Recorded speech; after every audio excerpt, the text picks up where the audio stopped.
Welcome to the night they said would never come.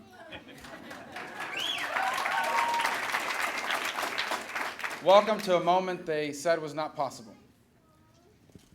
18 months ago, we were confronted with this extraordinary challenge, and many discouraged us from doing it. But tonight, here in Florida, we've learned that anything is possible in this great nation of ours, even a candidacy like this one. I begin by acknowledging and thanking God, through whom all things are possible.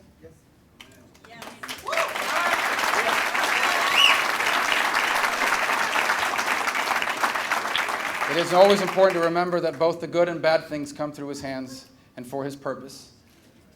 And that's something we should never forget as a people, as a nation, and we will never forget as a family. I want to thank my wife, Jeanette, that over the last 18 months has been extraordinarily supportive in holding our home together while I traveled the state far and wide, 6.5 days a week, and my 4 children for allowing me the opportunity to do this. In fact, I often joke that early in this campaign, the only people that thought I could win all lived in my home. And 4 of them were under the age of 10. And I'm grateful to them. They are an extraordinary blessing in our life.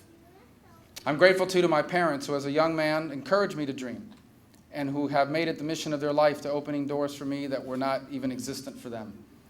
My parents have lived a selfless life and have sacrificed tremendously for me throughout it, even on this very day.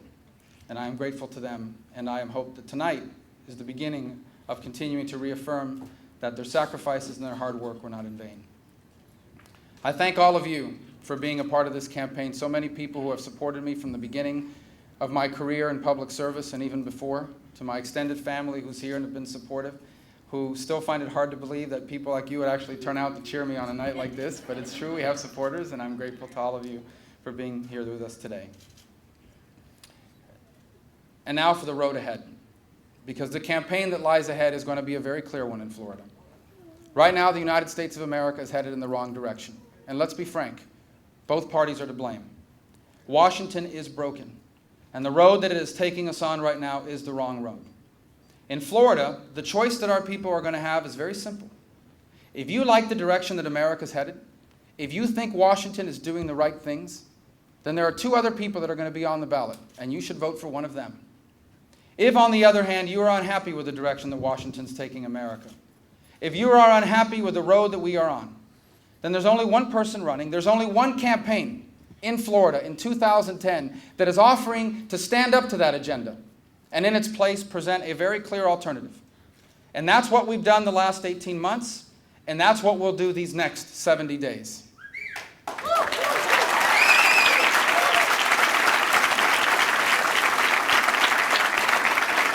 I know that in every campaign they tell you the same thing. This is the most important election in a generation, the most important election in our lifetime. This one truly is. This one truly is. For we as a nation and as a people are on the precipice of crossing a line from which we may not be able to return. We are at the point where decisions are being made in Washington, D.C. that may be irreversible for my children and for your children and grandchildren. And that's what this election is about. More than anything else, it's not a choice between Republicans and Democrats.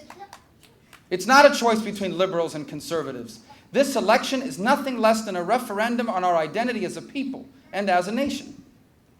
And that's what's at stake these next 70 days. And for us, as a campaign, the most important thing we must do is offer a compelling vision of the future. Because let me be clear, I'm not running to be the opposition. I'm not interested in running to be just simply against people. I believe there is a better way to do things. And so do the majority of Floridians and Americans. And here in Florida, through this U.S. Senate campaign, we are going to offer them the opportunity to vote for someone who has clear ideas about how America can once again re-embrace all the things that have made us exceptional and unique in the history of the world.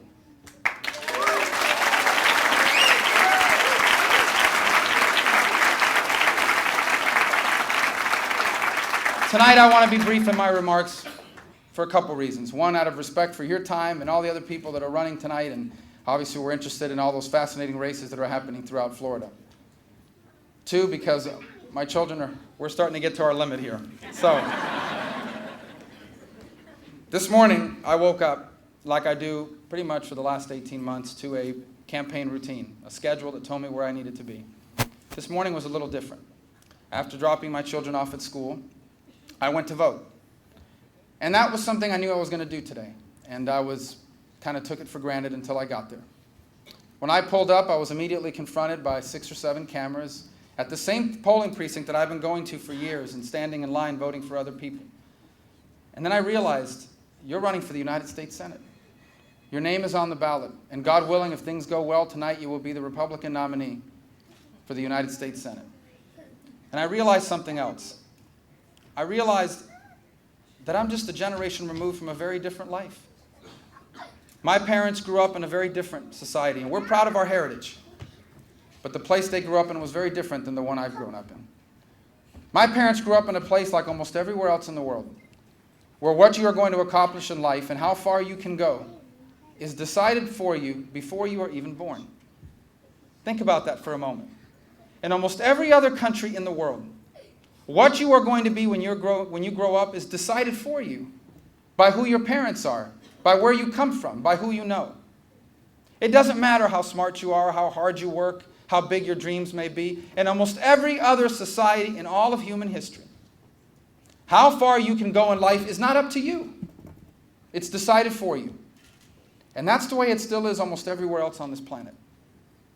Except for one place, the United States of America. A place where anyone from anywhere can accomplish anything. A place where it doesn't matter if you weren't born into a connected family. It doesn't matter if you don't run in the right social circles. If you have a good idea and the willingness to work in pursuit of it, you can accomplish anything. Sadly, I think sometimes those of us who are born in this country take that for granted. And we believe that that's the way it is almost everywhere else in the world. It's not. Now maybe that's a lesson I learned young because I've been raised in a community of exiles, of men and women who know it is possible to lose your country and everything you hold dear, of people who understand that this place, this nation is unique, that there has never been anything like this in the history of all of mankind. And even now, even today, with the challenges that we face, there is still no place on earth that you would rather be, no country on earth that you would trade places with.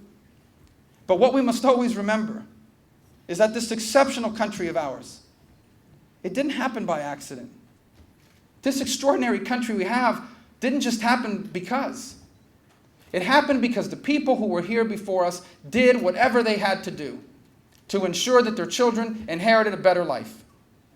This country is exceptional and extraordinary because the men and women who stood where we stand now confronted the great challenges of their time, and in so doing ensured that the next generation was better off. Over the last 230 some odd years, we Americans have built a society unlike any other in all of human history. And now it's our turn to keep it that way, because that is the issue of our time. The choice before us is very simple. What kind of country do we want these children and your children to inherit? A place like everywhere else, or a place like the one that was left to us?